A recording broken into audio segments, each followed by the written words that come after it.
Mystics, what is up? Hey, what if I told you there was something you could do that would cause most people to really like you and would lead to a fulfilling life that you'd be joyful, happy to live? That's what we're talking about today on the Mixed Up Mystics podcast. It's a really entertaining conversation, and I think it's one you're really going to enjoy as well, and that might lead you to some happy places in your own life. So let's get started. The Misfit Mystics podcast is a presentation of Pioneer Dream, celebrating 30 years of moving stories for our corporate, nonprofit, and entertainment partners. We invite you, fellow Misfits, to join the conversation with text, emails, or just the messages in the comment section below. As always, you can share this podcast with anyone you think would get it by sending the link below. Thanks for listening. Hello, all you wonderful mystics out there. Welcome back to the Mixed Up Mystics podcast. I am joined, as always, by the ever-effervescent, always delightful, and quite rosy Anjanette. Hello, Anjanette. How are you? Wow, that was so sweet. Ever effervescent, I'll take. Yes. I'm not always delightful. You are married to me, and you know that is not true. I do my best. As far as the at-home audience is concerned, and they're 45 minutes with you a day, Yes. a month, Yes. you are, Yes. in that time, always delightful. Well, and likewise, I'm sure. Hello, friends. As you can tell, we are thrilled to be back with you. We are giddy to be back on the Mixed Up Mystics podcast. We are. It's been a minute. We've had a lot since our last gathering together here, last conversation together. I will let you know, speaking of conversations, that we have our last Dreamers Live of the year coming up on December 12th. It will be at the Pioneer Dream Lair. Yes. And so for those who've never seen it before, who long to look into such things, join us. Yeah. Tickets are free. It'll be December 12th. It'll be from 5 to 7 p.m. And messages if you want more information. But it's going to be a really fun time. There'll be festivities and frolicking and gaiety. Well, I Who would say knows? frolicking festivities for sure. Oh my goodness! There may or may not be some live music or a sing along of some kind. That is yet to be seen. We will see how the baby Jesus leads for his birthday. Right. Yes. We do not know. That feels like a long way away. Speaking of Dreamers Live, you know that we have another podcast, the Dreamers Live podcast, and if you do not listen to that, please do. There's a great episode, the last episode we had that was entitled, What Seeds Are You Planting in Your Life? It's a really important conversation and entertaining conversation. Yeah. It's stuff that can, I think, help all of us, to be mindful again. Remindful? No. Anyway, it'll help you be mindful of some things that can that can actually help your life Listen, words are hard. be more enjoyable. So anyway, if you've not heard that episode, go back and listen to it. Yes. You can find all of our podcasts on the dreamerscoalition.com site, dreamerscoalition.com site. There you That's go. Dreamers Coalition. Oh my sorry. gosh. Why are you gonna So there's a podcast button on there that has all three of our podcasts on it. It's also a great place if you are considering year-end giving, that you could make a donation for your taxes and the benefit of many people. So True. this season is especially busy as we kind of gather some stuff. There are a lot of kids in our area who are sort of underserved when it comes to Christmas and Christmas festivities, many of whom don't have gifts or won't have many gifts at all. And so many of you help us. We get money from you, and then we go out and buy books and coloring books and pencils and all that kind of stuff, and food and treats and mittens and sometimes socks and all that kind of stuff. And we put them in these great Christmas packages, and we deliver them to a couple of the schools in this area that have students that teachers know could use a little help. Yes, they help us identify the students that, may be in need, and then we're able to. A lot of people bring food, and oh my gosh, that's obviously important and help with utilities. But we're kind of on the side of wanting to bring joy. Is what we feel like we can do. So we put together these Christmas packs. We get together and wrap them all together over a couple of nights. We'll keep you posted, but it's a great time to give. Those and donations also help us get books for kids during the book fair and stuff, so that no kid goes without a book. Facebook That's because we know what that experience is like. Yeah. Also funds our middle school Dreamers Club. Yes. We'll do a holiday party for them. We're going to get them involved in some volunteering. We've already done, if you're looking at the podcast, you can check out the Central Middle School episode. And on the Dreamers Live podcast, Yeah. it'll have a blue icon for if you're on your desktop, but it'll say Dreamers Club as the title, and then I'll talk about the subject after that. So I'm pretty excited, actually. Hopefully, it'll feel like Christmas. This Friday, with the help of our friend and Council of Dreamers, wonderful person, volunteer Jana, we'll be giving a free Dreamers Club T-shirt to all of the club kids this Friday, and we were able to do that because of people that give to Dreamers Coalition, and we hope that it will make them feel special. So and this Friday we will also be, and it's way too early for this, but it has to be done. What? We will be at Fantasyland of Lights. Oh gosh, yes. They have already cordoned off the park, and they're setting up the huge Christmas lights display. That's right. And Dreamers is a sponsor for the Buffalo. I know, we're very excited. And several of you are going to be with us. We're going to go out. We got to check all the lights. We got to check the thing, make sure it tests well, and then set it up properly and make sure it's secure and all those get kinds that of Buffalo things. perked up for the holiday season. Our good friend and Council of Dreamers aficionado and amazing person, Carl Oakley, is the king. One and only Carl. Is king of Fantasyland. So we're going to try to help him out over the season. So stay tuned for all that kind of stuff and come hang out with us. Yeah, it's really fun, and it's a kind of a perfect segue into this conversation. You and I joke a lot about kind of growing up in the church setting in the 80s and 90s, and some of the points of emphasis that were here. If you grew up in the Bible Belt, and maybe in points beyond, but there was such a point of emphasis, when we were coming up about what they used to call it the fivefold ministry. I think we even joked about that last time we were on. About if you were a pastor or an apostle or I don't know, whatever the other ones. You had to were. figure out which fancy gift you had. There was so much thing, and about it's like which of these do you fall into, and how do you qualify yourself, and what's your title, and are you a bishop or not? All that kind of stuff. And then if it wasn't that, then it was like, well, what's your spiritual gift? What's your spiritual gift? Yeah. And then you'd have to go through and say, well, I don't know, maybe prophecy. I think sometimes I know. Sometimes I know what's going to happen in a game before it happens. Is that prophetic? Yeah, you're right. Well, we spent a lot of time. Oh my gosh! I think the main thing was we spent all of us spent a lot of time at church talking about stuff and never helping anybody. No, that's so true. And I think part of it was also that we were looking for a certain level of esteem. We wanted titles, we wanted vision, we wanted a mission statement, we wanted something that we could kind of call our own, something we could hang our hat on. For sure. And so it got kind of convoluted and a little weird. But what's so funny is that there are whole other denominations, or even half of what we would call American Christianity, who wouldn't even know what we were talking about. I know. We spent all this time. You guys time. really missed out. No, I would say, I don't know. It's just like with anything, there were some good things about it and some bad. But like if you grew up Catholic like you did, it was like you just go to church. Yeah. And you make some donations. And sometimes you show up and you volunteer at the Father Lynch Hall and you do that stuff. And but there's nobody's like trying to figure out which officer they are or how God wants them. Is there something special that Mary and Jesus could please help me put on my name tag? But no. what I've just been thinking about this week, and maybe it's because we have so many wonderful people in our lives, like like the Council of Dreamers. So shout out to Ashley and Jana and Carl and so many, and Evangeline, our daughter, who honorary member Judy Hill. Judy Hill, amazing. So many people who help us do all the stupid things we do. They're not stupid. I just mean.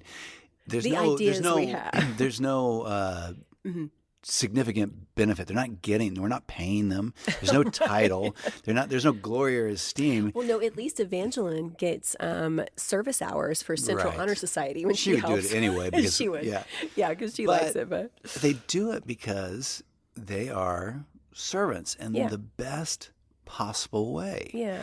And they have chosen to serve our community and to serve Dreamers, and because they love us or because they see the value in what we're trying to do in creating community and all this. Yeah. They just spend their lives doing really generous things. They do. And I think about that with you. I mean, you are involved in, we're both involved in a lot of things that include our daughter because we feel like that's our responsibility. But we also just do service stuff because we believe that's kind of everyone's calling. Yeah. That's everyone's focus. There is such a significant joy in serving other people, either in a quiet, private, personal way, or in a group setting, or in a community setting. Yeah. Just the idea of service is so amazing. Yeah. And here we were, in our evangelical phase. Of course, my parents' church was awesome, and we had our own food pantry. We actually did do quite a bit of outreach back in the day, so I don't mean to say, but I would say all of us in the whole evangelical movement spent a lot of more time talking about things than doing things, and that has shifted and changed in our lives, which is great. But if you want to know your spiritual gift, why don't you just get out there and love people and do some nice things. Yeah, absolutely. There you go. Put that on your name tag. Yeah. We've talked about this before on the podcast, but a year or so ago, they did the Convoy of Hope here in town. A friend of ours was heavily involved. Shout out to Dallas and Chandra. Yeah, they're awesome. So they asked us if we could be a part of that. We brought some friends with us, and we did that. And we had nothing to do with the organization part of it or putting it together, any of those things. We literally showed up at a time. And it was great just to show up. They assigned us in an area, and we served. And the area they assigned us to was shoes. The shoe tent, yes. Which meant often getting down on your hands and knees, taking old shoes off, and discovering what was underneath that shoe, for better or worse, and then putting a new shoe on and making sure that it fit and doing all that stuff. And so you and I happen to be fairly clean people. So the idea of touching other people's feet was not high on our list. Well, it's just like we didn't say it out loud to each other, but you go, okay, all right. Like you're going to have to just like, okay. Yeah. And so you can imagine. I mean, my own feet and socks and sometimes are often not clean. But if you put that in, other scenarios where things are not washed regularly, you're like, okay. So it took about one person, and then you're over it. Yeah, one person, and especially when that person is in such need and are being benefited so significantly by what you're doing, you no longer care about anything. No. You just you forget want people yourself, to, as they say. Oh my gosh, what a wonderful myself. Thing. Yeah, that's the best. So this joy of serving, I think, if we could go back and say to the 80s and 90s, us and church, it would be like, if you want to discover what your gifting is, just serve people. And then you'll probably see some things that kind of become consistent. Oh, I find myself serving people a lot in this way. Yes. And that seems to be part of who I am. Yeah. Okay, well, that's great. Yeah. And sometimes that, as you and I have talked about, one of our favorite things is to be behind the scenes. We end up doing enough things in front of microphones or in front of people and all that kind of stuff. And that's fine. We love that. But we've spent probably the better part of the last 30 years being behind the scenes, helping people, being quiet, doing the thing, making sure that whatever somebody else has in mind, that actually gets accomplished and done. Yeah, and that's it's right. a perfect place to be. be. I think for a lot of people, the term service, yes, I think you're right. If you are willing to go out and be with people and be of service within those activities, and within that, you'll start to discover what you're good at within serving. Right. And so I think for us, and actually it's a little different for you and I, but I spend a whole lot of my time doing behind the scenes facilitating. Yes. Which is just quietly knowing what it takes to get something done and getting all the parts there, getting the people there, and cleaning up afterwards. And we do a whole lot of setup and tear down. And schlepping stuff is apparently our spiritual gift. God has required us in our life too. Another day of moving stuff. Yeah, sometimes my dad is so cute. He'll be out by his, our offices are close together, although we don't really see him that often there. Right. But our cars sometimes will be parked with each other, especially if it's during December and we're like hauling sound equipment and we've got like boxes of decorations, we're doing stuff. He goes, another day, another schlep. But when I get annoyed with that, and I'm pretty sure we cussed at each other at the last Dreamers. We were there on the stairs. I mean, before, no, and I don't think we did it on the podcast, but just the amount of stuff we have to haul sometimes. And on a bad day, I'm annoyed with that. And then when I'm reminded that, at least for now in our life, that that's part of serving, you have to get the things there. Well, and just as you're listening to this, friends, I mean, you can think about the things that you can do to serve. I just think that service has 100 different faces. And so, like for us, we've had our friend Georgia Pearl-Claw that we probably went to go visit at her home most of 12 or 13 years. Well, our daughter today is our daughter's 14th birthday, right. which is unbelievable, but also we're very proud of her. Mm-hmm. But we were seeing Georgia once a week before Evangeline was born. Yeah. So from the time... And her husband, Gene, and Yeah. for probably 2 years before that. Yeah. So she, and she just passed away 2 years ago. But that was, and to talk about facilitating, you always arrange those visits and stuff like that, but that was an act of service. Yeah. You're taking an hour of your time Every week to go to someone's house just to check in with them and hang out with them and have conversation with them, and and to do whatever that person to bring them. She was not short of food, but she liked treats, and so we would take her to Starbucks for special coffees and pumpkin bread, or we'd bring her something. I kind of missed that. It was always, she was always in mind. Yes. Whenever something was happening, like with Right. Evangeline's birthday, we would take a party to her. She was never more thrilled than to hear about what we were doing and all that kind of. So that was like a very private, very quiet, kind of personal act of service. Other things end up being like stuff we might do for Friday night church, or stuff we might do for like the Convoy of Hope, or stuff we might do for Dreamers, at Dreamers at the school, and then there's just the spontaneous stuff that happens. Yeah. Everything from holding doors for people to paying for their cigarettes when they're short of change to, buying something for someone when they need it. Whatever it is, big, for the rich and for the poor, you just simply, we're going to do this. I was thinking about this flashback to these care packages we'll do for the schools, which all of our Mystics and Dreamers friends help us do. And there was somehow the series of events happened last year. We did a bunch of them for one school, and then we had maybe another 30 packets for a different school. And the way the scheduling worked out, you were doing something. I was singing, somewhere. Yeah, also as an for act of elderly service. people. Yeah, right. And so I had to get the 30 packages You did good. to this other school and get them to the right place and make sure the teachers knew what was supposed to happen. And I just remember at some moment there was this thing where it's kind of like I was going to be hassled by it. And then I thought, no, man, all of a sudden the picture popped into my head of these kids getting this. Yes. And the teachers at the schools handle it so well. That's cool. So they'll bring the kids into like one of their rooms or offices or something like that and say, hey, privately, there was like a drawing. And your name came up for this Christmas present, and this is for you. Maybe wait and don't open it till Christmas morning. So they're never getting it saying, "Hey, we didn't know if you'd have enough for Christmas, and you're poor. Here's this package," Right. and singling people out. Yeah. They always do it in such a way that the kids don't really know. Yes. And it's just for them. So but all those little things. That's amazing. Yeah. It's an act of service now, which couldn't possibly be easier. That in a lot of places that you go and buy things and check out, I've at the noticed that. end, Yes. it will say, "Do you want to round up to the nearest dollar?" And why wouldn't you? Oh my gosh! I mean, what a great! At the Lowe's Depot, it's every time you're there. You Same just, at Panda Express, and Lord knows we're there often. which of course, bring this great memory. We had a new Panda Express maybe 4 or 5 years ago, and first love the time, Panda. we're so excited. We love all that kind of food. We love cultural food. What we call cultural food.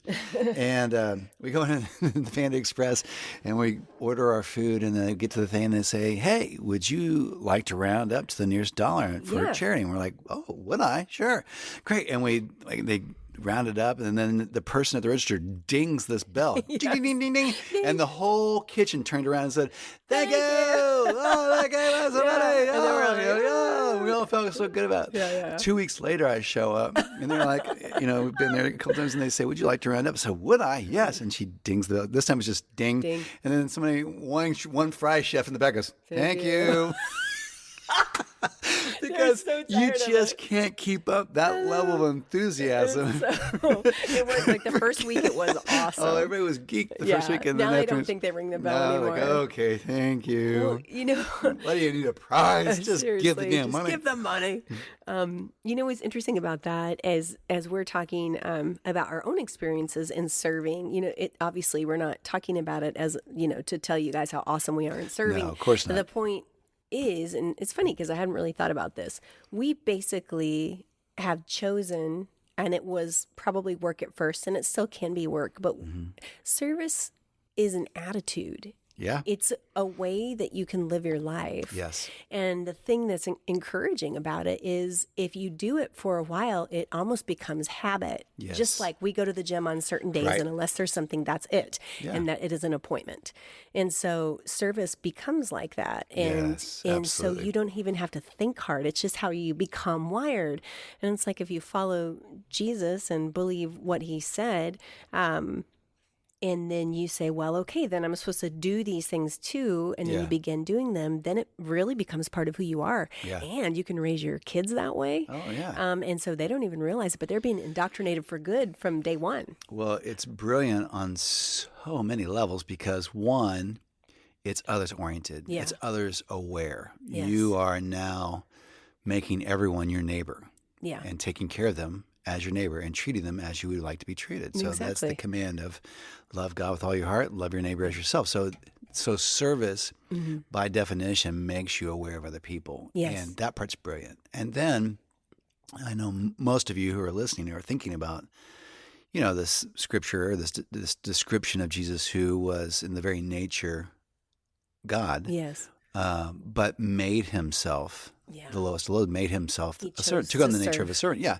Yeah. And he did that willingly, but you get the impression that was also his joy. Yes. So unexpected. Here comes the rabbi, the teacher, this Yeah. one who everyone is so anxious to see and be with, and yet he is walking in this humility. He's walking in this Yeah. attitude of service. And I think it was so endearing for the people who had these physical encounters with him that Yeah. here's this person who's not presumptuous, who's not arrogant, who's not all these things, who is the total opposite of the world's system Yes. and has made himself a servant. And then, I was just looking some of these things up earlier today about, I know how holy you are. well, I You read just the read Bible. the Bible I read the at Bible all the time. office. Yeah. You know what, God, I'm I've not got going to some work spare today. time. I'm not going to get on the socials. I'm just going to read the Bible. No, just And, reviewing some scriptures. the scriptures say. Scriptures. So I was just looking at this, and when I was looking up just terms of either servant or service or that kind of thing, especially in the New Testament, it is actually throughout the Bible so often service or servant is coupled when God is talking about it with beloved. Really? My beloved servant. Oh, that's cool. Everyone from Job to Isaiah to Jeremiah to, of course, Jesus, all these things, my beloved servant. So the amount of affection, the amount of love that God has for this quality, this endearing thing, Yeah. that he couples these things together so often. My beloved servant, my lovely servant, my, this, that, and that, Yeah. my good and faithful servant. So it is, and never is it in a demeaning way. Right. It is a term of honor. It could go, you could take out servant Yeah. and put child Yeah. or son or daughter, That's and so it would cool. still make sense in the Yeah, context. it's like our daughter will be seen doing, with us when we're doing volunteering and Yes. serving. And to her, although sometimes she doesn't feel like it, and since she is a teenager, yes, Right. she will complain like we all do sometimes. But as soon as we set foot in that situation, she feels the joy. Yes. And it's sort of like when I think about us trying to live a life of service, it's sort of like she does that because that's what her parents do. Yes. And if we say that we follow God and that we love God, Yeah. he asks us to love other people. And how do you love people? You serve them. And so Yeah. it's like this, I think sometimes that's sweet to think beloved servant. It's like, oh, hey, you're doing what I do. Yeah. I love that you're doing that. You're helping like I do. Yeah. And it's interesting when you talk about the joy, because I honestly think that doing something kind for someone and serving, whether that's behind the scenes or whatever, it's probably one of life's greatest joys. Oh, yeah. I mean, seriously. Right. I mean, Yeah. here we are spending our whole life seeking out pleasure and doing all, all the things we struggle with, and money, power, blah, blah, blah. Yeah. And then the secret to it is really in doing things for other people. It's Yeah. like, so I like today real quick. Sorry. I No, just want please. to take a breath to Yeah, make would you- another statement. If you Yeah, just give go me ahead. a No, minute, please. have the floor. No, brag on yourself some more. Go No, ahead. Stop. Humble brag. Today. Okay, you suck. Anyway, no, it was cute today. We were up at the school because, like we mentioned, it's our daughter's birthday, and of course, she's the only child of older parents, and then Yeah. the only grandchild. She gets a lot of things and a lot of Yes. love and attention. She's also pretty humble about it. Right. But there was another girl who has a pretty serious physical disability, Yeah, and that's pretty intense. gosh. She was there with a special teacher, so she gets to go into the other classes, I think, with an aide. Mm-hmm. And so she was outside, and I've seen her a couple times before, and she's really sweet when I've gotten Yes. to sub. And so she said, "Today's my birthday." And of course, that broke my heart because I was like, if I'd known, I would have had You a said, gift. so what? It's my daughter's birthday. I know, right? But here, I guess the thing is, here we'd been doing all this stuff for our daughter. We were taking cookies into her broadcasting Right. class, and so, and all of that, of course, brings me joy to love on our own daughter. But I had just enough of the big cookies and a napkin and a little, toy thing that I got to give one to her for her birthday. Yes. And she just lit up. And I don't know her situation. I think she's got great parents, but Oh, yeah. still. So what's the greatest joy that I've had today? Yeah. Was not doing that for my own daughter, although I love to do that for her, but it was making this sweet little girl who has such a tough life smile and feel special. So Absolutely. I tell you what, that I know I've already had the best part of my day. Yeah. Yeah. Well, and And we can all do that, guys. No, my Super gosh. easy. Just Well, be aware. And then you do that. We both have chosen to do that, in our own way for each other. Like we joke about the 5 love languages and stuff, which I don't have one. But, stop. no, I think I've determined that, one of the ways I like to, I guess one of the ways that I show love is, in a sense, by what they would call acts of service. So it's the Yes. thing where you think about somebody and you think, okay, this person's I will load the dishwasher. Yeah. I will unload the dishwasher. I'll take care of this laundry. What's facilitate. this person doing the rest of the day? Is there a way I could make that thing easier Yeah. for them in some way? And in our little 3 family, and we are so far from perfect on any of these other things. And Sometimes I want to roll the cameras on Tuesday. but one of the things that we've gotten pretty good at as a 3 family is that consideration. Yeah. Oh, this person is going to go That's here, true. this and this Yeah, and this. it's like if I know you've got to speak somewhere that night, I will think, because I know what that's like when I have to Yes. sing somewhere or we're doing an event, and I'll say, what can I do Right, to to help serve you. Jay a What little bit can more I do to help today? you? And actually, you'll be so proud of me today. So the thing with the love languages, which is funny, and most of you guys have grown up in a Christian or spiritual environment, so you probably heard about the love language. There's Right. 5 love languages. The challenging part of that is to find out what your partner or the people you love, your children, what their love language is, Yes. how they feel loved. So for me, I need words of encouragement. That's also what I like to give. I like to say to people, "Oh my gosh, I love the way you do this, and you are so good at that." Right. And so you are not good with the words, No. but occasionally I'll be so proud of you. You're supposed to love the person back in the way that they give Yes. love. So for me, you'll occasionally see you'll be like, "You did such a good job today. I am proud of you." And I'm like, "Thank you." And I have the easiest love language to repay, because all you have to do is say something encouraging to me. That's all I need. Right. But yours is acts of service, and you're so great at I'm going to mow their lawn, or I'm going to go do this. And so when I have to love you back with one, it requires me doing a whole lot of work, and I don't appreciate it. I'd rather say, "Good job, buddy." yeah. But this morning, you'll be so proud because you know how I made chili for Evangeline's birthday? Yes. Frito pies for her friends, whatever, was the whole thing. And the pan was still in there, and we had been busy birthday celebrating. And so you're always so great. You usually load the dishwasher almost always. But I cleaned. I thought to myself, The cauldron. I'm going to express love to Jay, and I'm going to load the dishwasher. Yeah. I did it. And then I had to clean the chili pan. And whereas I would just like to say, you're such a great guy. I love Yeah. you so much. Instead Thanks of for letting clean me make chili that pan. chili. I digress. But here's what I'm curious about. Yes. What about for people, because this is making us sound great, and we don't mean to Well, because we are. That's no, not, I don't want that to be a pressure for somebody. No, like You can't be the best, but you can be second best. we try to live a life of service, but there are definitely times, and my guess is that a lot of people that listen to this have been raised in that, and it's habitual in a good way for them as well. Right. What do you do when you don't feel like it? Because that happens. We have seasons where you're thinking, I don't want to do this anymore. Yeah. Well, I think that's it. Man, it can be tiring. I think we all know that feeling, and I think that's part of the human experience. That's part of being honest. Yeah. I think the requirement is that we say, as followers, as followers of Jesus, that this is the requirement. That we choose to make ourselves servants, that we choose to be quick to listen and slow to speak, that we choose to, I guess, obey the teachings of Jesus. And so what's significant about that is, yes, there are, maybe the majority of the times are times when I don't feel like doing it. I just know this is the right thing to do. Yeah. But in doing that, we get to what is my favorite scripture or passage, because I love the intimacy of it. But Jesus says that if you remain in me, I will remain in you. And the way that you remain in me is simply by holding or obeying my teachings. Yeah. So the moment we essentially emulate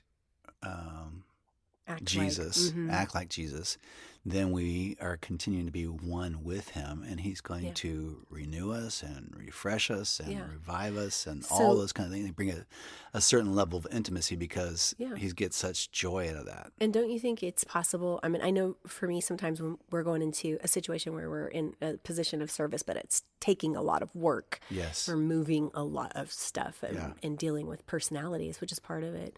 I think it's okay to be honest. And say, God, I really don't feel like serving today. And I don't want to, using it as an example, I don't want to look at people's feet today. One of my other favorite. Yeah. But would you please help me? I mean, Absolutely. I don't think we're always gleefully going out like, wee, scoo-wee, we get to go do all this gross stuff or whatever it is. So every day it's okay to say, I'm going to do this. I don't feel like it. Can you help me? Can you put the love feelings back in there, please? One of my other favorite passages, I think because I identify with it so much, is the passage of the two sons. So Jesus tells a story. You are so full of Bible stories I'm today. sorry. I read the Bible a lot. That's all. Super sexy. And so Jesus talks about these two sons, and they've got a dad, and apparently they've got a big field that needs to be taken care of. And he comes to the first son. Comes to the first son and says, "Hey, I need you to go out and work in the field today. It's obviously going to be hot. It's going to be uncomfortable." And the first son says, "Oh yeah, Dad, I'll be right on it. Yeah, I'll be right there." And then the second son says, "Hell no, I'm not going to go out to do that. I don't want to do that. That doesn't sound fun at all. I got other things I want to do. Thanks." And then the first son just never quite makes it out to the field. Makes it to the old field. He stays in bed and he just never quite gets there. Well, and then the second son says, "I hate this. I'm going to get up out of bed," and he puts his shoes on, and he probably is grumbling and complaining, but he does the work. He goes and he does the work. And then Jesus says, which of the son was more pleasing or was the better son? Yeah. And so I identify with that because me too. My first reaction almost always my first reaction is going to be, I don't want to do that. No, I'm not going to their house. No, I'm not going to buy that. No, I'm not going to do that. You know what's funny about that is, like, we joke about this, the older we get, like, there's a point, okay, so it's funny raising a teenager, and we probably have the best one ever, but, when kids are kids, they haven't learned any filter yet, right? Yeah, so whatever in their mind, they're going to say it, like, hey, I need you to go clean up your room. What? Oh my! I don't want to clean. So, and then the older you get, you learn how to say that. So we rarely are going to say out our mouth, right? I really don't want to do that today, but it's still in our heart. Yeah. So that's where you've got to say. Well, like you said, the idea of just being able to be honest about that with God. Oh yeah, God, and I don't want to do this. I will do it. We can be honest with each other usually, and there are probably friends that could say, you know what, I'm not really feeling this today, but I'm glad you're here with me to go do this or whatever. Absolutely. But it's none of this is to earn a badge of glory. And I will tell you that a lot of what we do, nobody ever knows about. And there's a beauty in... You think this list of accomplishments is good. You should see the things we didn't tell you about. sounded terrible. I hate us right now. It's terrible though, because the only way you can talk to people about stuff is to use examples from your life. Right.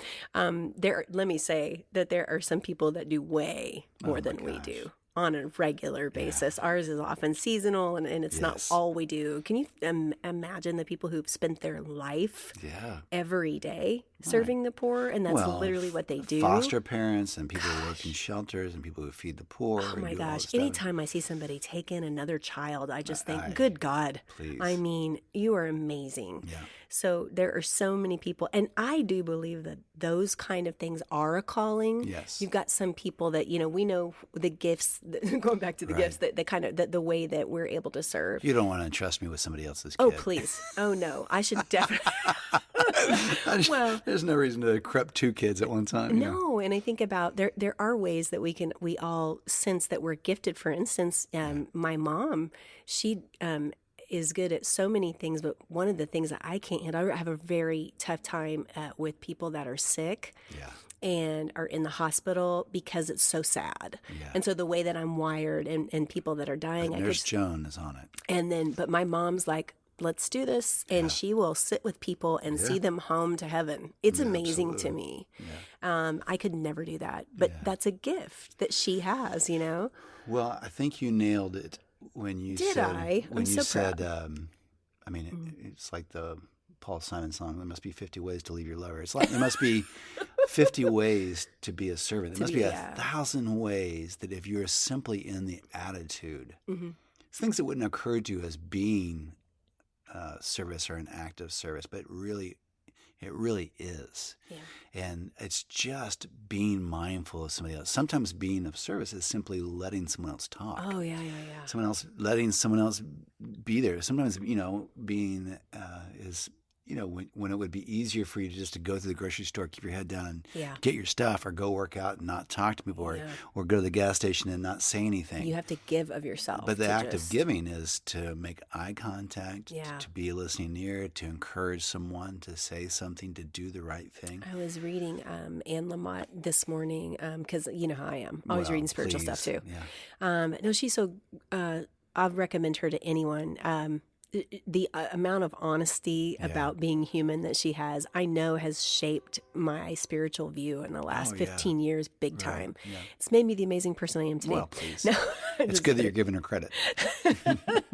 But she never talks about, here she is, this author, like New York Times bestselling author. And she has people from all spiritual traditions that follow her. She's been on Oprah, like the whole thing. Right. But most of the time, her confessions are about, she said, love and service is sometimes calling your meth head cousin. Yeah. And being, even though the whole family has disowned him, you call and just say, hey, how you doing? Even though he's making terrible decisions and you just listen. Yes. And I thought to myself, I am terrible at that. I am. I don't want to hear crazy people talk. I'm just being honest. That's really difficult for me. We can go set something up, but that's another thing my mom's good at is listening to anyone talk. Yes. The requirement, what I'm going to have to take into just stand and take it in is difficult for me. Yeah. Some people are sometimes there gifted can be with an that, easy, sometimes you can let yourself out of it by simply doing physical things. And there's nothing wrong with doing physical things. No, but we prefer that. But the emotional servant. Oh, that's right. Yeah, being emotionally available to serve. Yeah. That is a whole other thing. That's harder for us. And and sometimes, it's hard for other people. It's hard to get a broom and sweep or pick up chairs and move them or do the other stuff. So, but I do think it's well-rounded. And I think walking into a scenario and saying, what's needed here? Yeah. What does this person need? When, it's an act of service to show up to QT or on cue and then talk to the person behind the register, ask them how they're doing, encourage them in some way. Act of service. It takes 30 seconds. Do it. Get on. Yeah. But it will change the course of their day. Yeah. Change things for you. And so just being more mindful of other people. Yes. Of the people we call our neighbor and doing that thing. It's the daily practical joy. Stuff. Yeah. And what's interesting about it is there's a lot of the principles that Jesus taught. This is like an interesting challenge because I know we have people from different faith traditions that listen to this, and we have people that don't have faith, right? Or have chosen not to believe at this point in their life or whatever. Yes. you could take the teachings of Jesus and you wouldn't even have to believe in Jesus. Yes. And just do those and just see how your life goes. The spiritual principles. So even if you're not sure what you believe theologically or whatever, if you serve, you will feel joy. Yes. It's just how that goes. If you give, you will get it back eventually. You know what else is amazing about the concept of giving and being a servant like that is that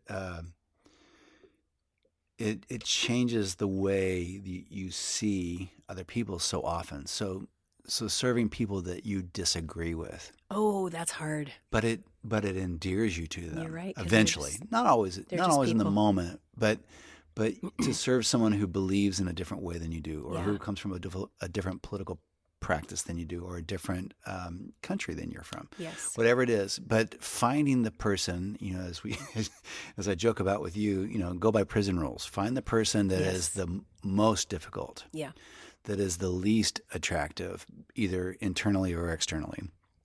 Serve that person. And then that's where things will change for you. It and changes the way your that heart. we see them. Yeah. It really does. Our daughter has lots of friends, and they're super sweet. There's one particular friend and his family. I happen to know, just unfortunately because of Facebook, that they're politically are a certain way that is different than how we see things. Yeah. Because they're wrong. But they'll get it figured out soon. They're wrong. We're praying for him. But and this particular friend, he's a bit of a challenge to, everybody, I'm a bit of a challenge. But my point is, when you're putting the kids together. And so I have found that for me, what's good for my heart is I go out of my way to be especially loving, because I wouldn't want politics or just a certain personality that's a little challenging. These kids are only 13, so everybody's challenging. So yeah, like you said, the prison rules, and there's something that it does good for my heart to give extra love there, and maybe give extra service, look for other ways to make that person feel special. Yeah. That can be a good thing. But I think good reminders from today, if we were encouraging people to up their life of service, would be that sounded weird. Up your life of service. Up your life of service, buddy. Your life of service. Wow. Okay. That's why we're not in charge of Christian T-shirts. Oh Lord. But anyway, I think the good news is, if it's something that, if you can, first off, you can start in your family. Yeah. It's harder in your family sometimes. right. But look at the people you live with, maybe, and say, what are some ways that I can serve and show love there? And then you can even try something like, you get up in the morning and think, I don't know if you meditate or pray, or you center in the morning, whatever that looks like for you, and say, I'm going to look for some way to be of service to someone. Right. It may just be that conversation at QT. It may end up being that you help somebody move. I mean, it's just whatever it is. But the more that you do that, the more it becomes part of who you are. Yes. And then the cool thing is, the side benefits are what it's all about, man. I mean, it's not why we don't want that to be our motivation, but the joy is real, and it becomes habit. It becomes more of a habit. I mean, the truth and the reality of it is, if you just simply take the Gospels as they are written, service is at the center of this thing. It is. It's at the heart of it. If you want to be a quote Christian, or or as a good Christian, or whatever it is, a follower of Jesus, it's really almost impossible to do that without service, without being a servant at some level. So yes, you can worship, and you can show up at your corporate service thing and get up and do the music and do the whole thing, which is great. God be with you. But to walk out of the space and not doing any of these other things, that's the difficult part. Yeah. But this thing that Jesus says about, if you remain in me, I will remain in you, and you remain in me by doing these things. And the best part of that, then he says, is that you can't help but bear fruit in that process. Yeah. If you remain in me, I remain in you, and you will bear fruit. It may not come with fireworks and spectacular lighting, but it will be tremendously meaningful and tremendously effective. Yeah. And it will make both your life and that person's life really, really rich. Yeah. I think it's super good. And if you say that you follow Jesus and you look at his teachings, or even if you just want to be a better human, whatever that looks like to you. The truth is, one thing that we can all say to ourselves is, it's not about me. Right. And if you get up each day, man, isn't that the human struggle? Every day. You can remind your spouse that it's not about you. Because they love that. It goes so well. Don't do that, because they'll likely return a middle finger your way, and you can return it to them. They'll point you to God. Point you to God. Let me point you to God with my middle finger. But no, the point is, it's tough, right? As a human, you get up every day, and what is the tendency? You start thinking about yourself. Right. Oh man, my back hurts. Oh man, I'm itchy. Right. Oh man, I wish I didn't have to do this. That's how that loop in our mind is wired. But if we can somehow get over that on a good day and say, today is not about me, today is about others, then we have a chance at some joy in that day. Yeah. So anyway, so true. It's good. Well, there you go, friends. It's not sexy, but it is really, really effective. Yes, and as we go into the holiday season, if we're volunteering and we look bedraggled and you hear us cussing at each other, just know that we're human in our service. That's our glory. That's our glory to us. So, is that our glory? Anyway, hey, don't forget to set your calendars now and cancel any other plans you have for December 12th. Join us at the last Dreamers Live event of the year, of the season. That'll be at the Pioneer Dream Loft at our lair. And it will be a fun time, I promise. And don't forget to check out our other podcast, the Dreamers Live podcast. Or if you really want to be entertained, you can go to the Got a Minute mini podcast. It's like 15 minutes long or less a lot of times. Funny chapter from the book, one of Anjanette's original songs. And then she even tells you the origin story of the song. It's a lot of fun. So go to that. Go to dreamerscoalition.com. You can learn more about that kind of stuff and get all 3 podcasts if you want to. Yes. And then we will be back soon with another episode of the Mixed Up Mystics podcast. Yeah, this has been good. Yep. Good talk today. Good talk, Russ. Good talk, Russ. Okay. Peace out. Thanks for listening. If you enjoyed this podcast, share it with a friend. And check out Pioneer Dream's other podcast, Dreamers Live, a conversation about living intentionally. And Got a Minute? A podcast that pairs short humor columns with original music. This podcast is a presentation of Pioneer Dream, celebrating 30 years of moving stories for our corporate, nonprofit, and entertainment partners. Thanks for listening.